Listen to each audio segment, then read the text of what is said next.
Good morning प्यारे बच्चों, जैसा कि आप हमारे यहाँ पर टाइटल देख सकते हैं, how to work normalization at railway. Railway में जो नॉर्मलाइजेशन अभी किस तरह से काम करता है। तो इस बार जो ग्रुप डी का एग्जाम अभी आपका हो चुका है, आपका आंसर की भी आ गए हैं, इसका जो कटअप तैयार होगा उसमें सबसे ज्यादा इंपॉर्टेंट रोल अगर कोई चीज अदा करेगी वो है नॉर्मलाइजेशन। तो इस बार नॉर्मलाइजेशन कैसे होगा, किस तरह से होगा, अपने मार्क्स बढ़ सकते हैं कि आप जिस शिफ्ट में आप एग्जाम दिए हैं उस शिफ्ट में आपका पेपर का लेवल क्या था, या तो हार्ड था, या तो मीडियम था, या तो इजी था। जिस हिसाब से आपका पेपर गया है उसके हिसाब से आपका नॉर्मलाइजेशन होगा। लेकिन इसमें भी आपको एक पेज है, यहाँ पर नॉर्मलाइजेशन करने के लिए रेलवे एक चीज निकालती है, उसको कहते हैं परसेंटाइल स्कोर। सबसे पहले आप देख लीजिए कि परसेंटाइल स्कोर होता क्या। मैं आपको एक स्कोर कार्ड दिखाना चाहता हूँ रेलवे का। ये आपका रॉ मार्क्स कितना बन रहा है 50.333, ये आपका 94 पे 6 क्वेश्चन जो आपका इग्नोर किया गया है। लेकिन जैसे ही 100 में जाते हैं तो आपका मार्क्स हो जाता है 53.54। अब आप यहाँ पर देख सकते हैं परसेंटाइल स्कोर आपको यहाँ पर दिख रहा होगा, ये हुआ परसेंटाइल स्कोर। ये 80.94 आपका इस बच्चे का परसेंटाइल स्कोर है। और इसके आधार पर जो मार्क्स बना है, जैसे आप देख सकते हैं, ये मार्क्स है 55, 53 से 55 का मार्क्स ये नॉर्मलाइजेशन के हिसाब से। चलिए आज हम समझते हैं इसका परसेंटाइल स्कोर क्या होता है, इससे किस तरह से हम नॉर्मलाइजेशन करते हैं और किस तरह से मार्क्स निकालते हैं। सबसे पहले आप यहाँ पर इसका फॉर्मूला देख लीजिए। ये है परसेंटाइल स्कोर जो हम निकालने वाले किसी बच्चे का। टी क्या है, बच्चे एग्जाम पे टोटल बैठे, टोटल नंबर ऑफ स्टूडेंट है जो एग्जाम पे बैठे।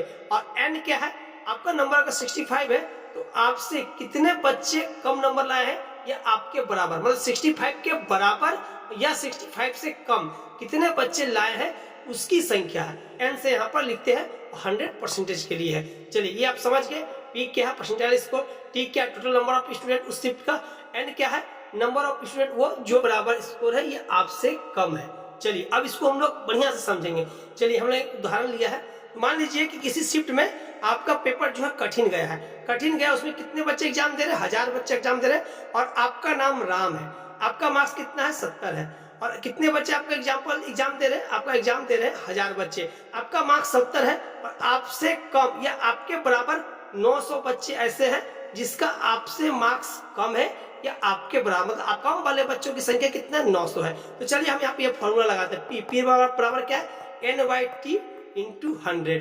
पी आपका परसेंटाइल स्कोर जो हमको फाइंड करना है, एन कितना है, T total number of student कितना है हमारा 1000 है। और नंबर ऑफ स्टूडेंट वैसे जिसका आपके बराबर मार्क्स है या आपसे कम है वो यहाँ पर 900 है। चलिए हम यहाँ पर 900 लिख देते हैं। अब गुने कितना है 100 है। चलिए 1 0 2 0 1 0 2 0 1 0 0 कितना बच गया 90%। मतलब आपका परसेंटाइल स्कोर क्या हुआ, राम जिसका कठिन शिफ्ट था, राम का 70 मार्क्स लाया था, उसका परसेंटाइल स्कोर कितना हो गया 90 हो गया। चलिए अब दूसरा, एक शिफ्ट का पेपर काफी आसान गया है, उसमें इस शिफ्ट का टोटल बच्चे कितने 1000 ही बच्चे हैं और एक छात्र है श्याम जिसका मार्क्स कितना है 85 आया है। और उस शिफ्ट में भी क्या हुआ कि 85 900 बच्चे ऐसे हैं जिसका मार्क्स श्याम के बराबर या शाम से कम है। चलिए तो अब यहाँ पर भी हम फॉर्मूला लगा, पी बराबर क्या है n/t into 100। Total number of student कितना 1000 ही है यहाँ भी, और बच्चे कितने हैं 85 मार्क्स के बराबर या कम, वो भी 900 ही है। चलिए अब गुने 100 लगा दिए, 1 0 2 0 1 0 2 0 1 0 1 0 बताइए। अब यहाँ भी क्या 90% आ गया। अब आप देखिए यहीं पर हमारा सारा गेम हो जाता है।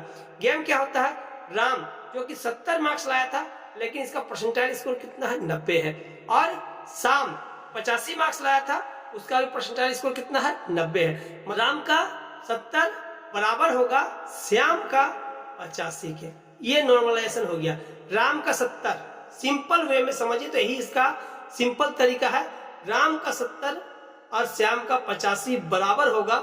अब रेलवे क्या करती है, रेलवे एक बेस शिफ्ट बना लेती है। बेस शिफ्ट मतलब ऐसा शिफ्ट लेगी मीडियम रेंज का, इसी शिफ्ट से सभी शिफ्टों की तुलना करके नॉर्मलाइजेशन किया जाता है। तो श्याम के आपका 85 है, उसका नॉर्मलाइजेशन होने के बाद अगर उसका मार्क्स 87 हो जाता है तो जस्ट राम का जो मार्क्स आपको यहाँ पर 70 था वो भी आपका नॉर्मलाइज्ड होने के बाद 87 हो जाएगा। ये दोनों का परसेंटाइल स्कोर क्या है 90% है। परसेंटाइल स्कोर समान होने के कारण दोनों का जो नॉर्मलाइजेशन मार्क्स जो होगा वो बराबर होगा। इस हिसाब से राम को क्या फायदा मिला, राम को 17 मार्क्स का फायदा मिला और श्याम को 2 मार्क्स का फायदा आप यहाँ पर देखने को मिल रहा है। इसी तरह से आपका भी रेलवे में नॉर्मलाइजेशन होने वाला है और इसी पर डिपेंड करता है कि आपको कितने नंबर का फायदा आपको मिलेगा या नॉर्मलाइजेशन के बाद आपके कितने नंबर बढ़ेंगे। इस चलिए वीडियो अगर पसंद आई तो लाइक जरूर कीजिएगा, क्योंकि इस तरह के वीडियो बनाने के लिए काफी ज्यादा मेहनत और काफी ज्यादा रिसर्च लगता है। और हमारे साथ जुड़ के रेलवे की तैयारी करने के लिए आप हमारे चैनल को सब्सक्राइब जरूर कर ले। चलिए मिलते हैं एक बेहतरीन वीडियो के साथ अगले वीडियो में। अभी के लिए धन्यवाद। आपका दिन शुभ हो।